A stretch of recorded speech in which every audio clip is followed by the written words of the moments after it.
Dans ce quartier du centre-ville de Niamey, les habitants préfèrent encore rester chez eux en ce début d'après-midi. Ici, ce sont des tirs à l'arme lourde survenus dans la nuit du mardi au mercredi qui ont réveillé la plupart des riverains.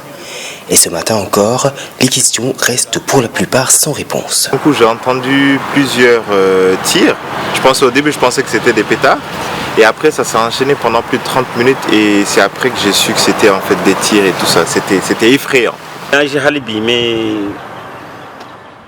Nous avons entendu très distinctement des coups de feu et des tirs d'armes lourdes, mais on ne savait pas encore ce que c'était.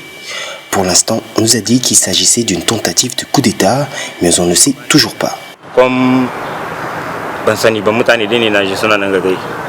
Et c'est à la mi-journée que les autorités ont confirmé cette tentative de coup d'État manquée. Les assaillants, des militaires nigériens, auraient pris d'assaut la zone abritant le palais présidentiel avant d'être repoussés par la garde nationale stationnée sur place.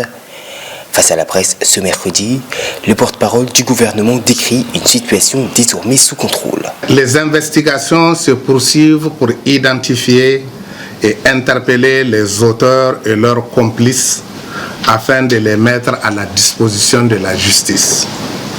Il en est de même pour les commanditaires internes et externes. D'ores et déjà, plusieurs personnes en lien avec cette tentative de coup d'État sont interpellées et d'autres activement recherchées. Selon des sources sécuritaires, le leader des putschistes, un capitaine de l'armée de l'air, serait encore recherché par les forces de sécurité. Cette attaque manquée intervient à seulement 48 heures de la passation de pouvoir entre le président sortant Mahamadou Issoufou et son successeur Mohamed Bazoum, dont la victoire est encore rejetée par la coalition de l'opposition.